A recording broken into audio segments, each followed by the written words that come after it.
Om Swastiastu, Om Awigenamastu Namo Siddhi. Izinkan kami untuk membacakan sejarah Desa Timpag yang bertepatan dengan Piodalan di Pura Pusar Tasik, tempat leluhur kami pertama menginjakkan kaki di Desa Timpag ini. Di tempat ini pula ada Bedugul atau Ulun Suwi yang sebenarnya hanya numpang, dan Bedugul aslinya ada di sebelah utara. Begitu pula di Subak Cilemanik, di sini Uwidangan Subak Penatih. Di Cilemanik juga seperti itu, Bedugul numpang di tempat Uwidangan leluhur kami. Bedugulnya juga ada di sebelah utara. Mungkin lebih memudahkan karena dekat dengan jalan. Mungkin itu alasan-alasan leluhur memberikan tempat ikut di tempat kami ini. Sejarah Desa Timpag. Sekilas tentang sejarah Desa Timpag yang kami dapatkan dari penuturan para leluhur kami yang kami tuangkan dalam sebuah tulisan singkat. Alkisah kami ambil dari pertengahan silsilah Mahagotra Pasak Sanak Saptaresi, yaitu Kiai Agung Pasak Gelgel. Isaka 1265, Abhiseka Raja di Bali. Sinuhun berputra 6 orang. Ki Pasak Gelgel di Gelgel, Ki Pasak Gelgel di Aka, Ki Pasak Gelgel di Sangkan Buana, Ki Pasak Gelgel di Budaga, Ki Pasak Gelgel di Manduang, Ki Pasak Gelgel di Aan. Dari 6 putra ini, putra pertama Ki Pasak Gelgel di Gelgel berputra 3 orang, Ki Pasak Manikmas de Gurun Pasak Gelgel, Ki Gede Bendesa Gelgel, dan Ki Bendesa Manikmas. Dari ketiga putra ini, Ki Gede Bendesa Gelgel menurunkan 2 orang putra, yaitu Ki Pangeran Gelgel Manikmas, Ki Pangeran Manikmas. Ki Pangeran Gelgel Manikmas berputra 3 orang, Ki Gede Samping, Ki Gede Selat, Ki Gede Batan Tubuh. Ki Gede Samping menurunkan 3 orang putra, Ki Pasak Badung, Ki Pasak Mengui, Ki Pasak Kerambitan. Ki Pasak Kerambitan inilah leluhur kami yang menginjakkan kaki pertama di Timpag yang sebelumnya bernama Kerambitan. Ada kerajaan kecil bagian dari kerajaan Tabanan di Banjar Tengah Kerambitan sekarang. Dan ada alas atau hutan Kerambitan di Desa Kesyut, sebelah timur laut Desa Timpag yang sampai saat ini tetap lestari dikeramatkan.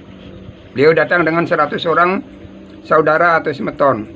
Salah satunya keturunan semeton Wangbang Penatih, menantu Ratu Pasak, yang akhirnya memutuskan untuk beristirahat di salah satu tempat yang dekat dengan mata air. Tempat itu tiada lain adalah Pura Pusar Tasik, Pusaring Jagat Timpag. Tempat pertama rombongan meresik membersih-bersih untuk membangun tempat pemondokan yang di sebelah tenggaranya terdapat 3 sumber mata air Batu Beji. Dan di tempat inilah beliau melakukan semedi, meditasi, memohon petunjuk semesta dan minta tuntunan leluhur, yang akhirnya mendapatkan petunjuk bahwa tempat ini dan sekitarnya dalam radius tertentu tidak boleh cemer atau letih atau kotor, terutama dari pengantin yang belum diupacarai atau Nabio Kawon.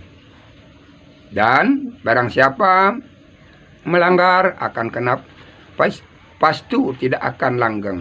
Hal kisah nama Timpag ditetapkan dan disematkan mungkin setelah rombongan atau sebelumnya, pada saat rombongan melalui jembatan atau titik yang empek, enggal atau hampir putus, titik empek atau Timpag, sama dengan Timpag. Entah pada saat rombongan Raja Tabanan dan Kerambitan yang meminta bantuan kepada Ki Bendesa Timpag untuk membantu menyerang Raja Penebel, Cokodobung, saudaranya sendiri yang mungkin tidak mau tunduk. Karena pada saat kembali dari memenangkan peperangan, rombongan membawa pampasan perang atau jarahan berupa kulkul besar, kentongan, gong, gender, dan keropak wayang. Masih ada sampai saat ini.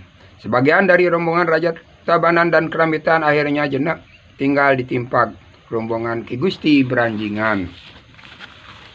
Desa Timpag terdiri dari 3 desa adat yang sebelumnya hanya 1 desa adat, yaitu desa adat Timpag. Akhirnya mekar jadi 2 menjadi desa adat Sambian, dan ditambah desa adat Telaga Tunjung Klot yang numpang pindah dari Pegubugan sebelah barat Sungai Ho karena serangan semut. Kayangan 3-nya masih di Pegubugan.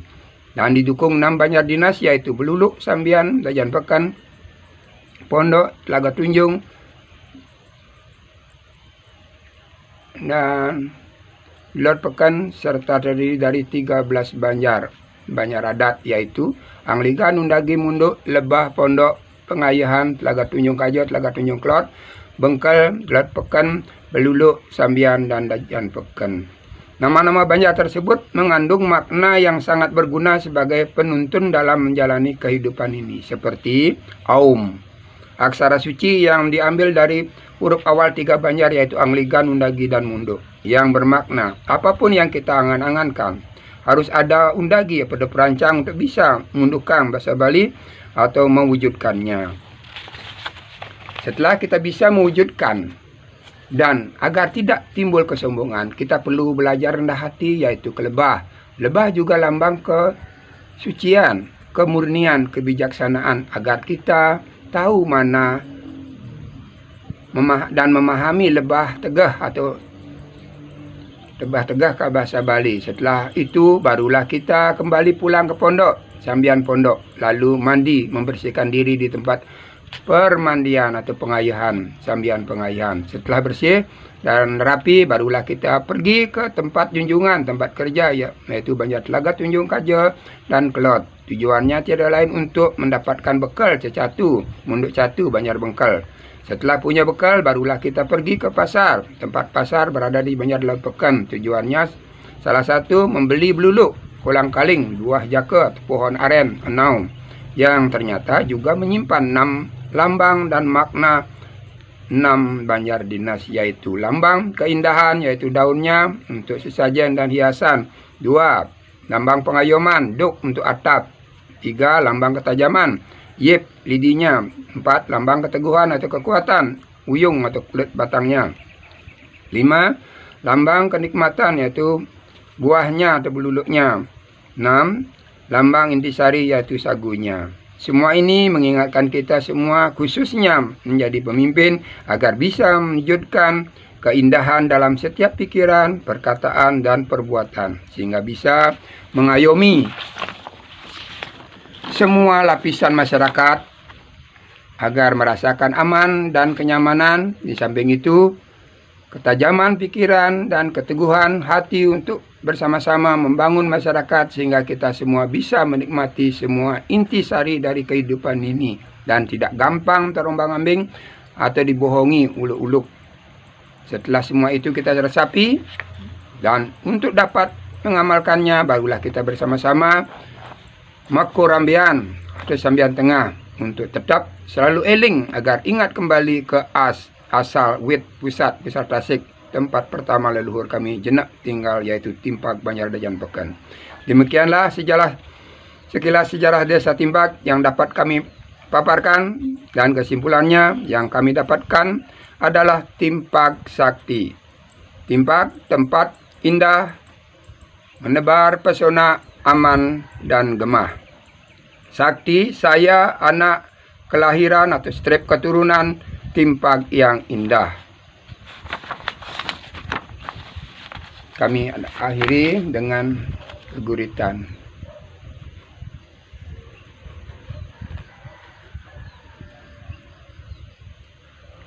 Kisah saking pegatepan gumi tabanan, kaungsi nemo wasta kerambitan irikau wanta ketujuh, makarya pasanggrahan ngantos mangkin nimwasta desa Timpag uput. Om Santi Santi Santi Om.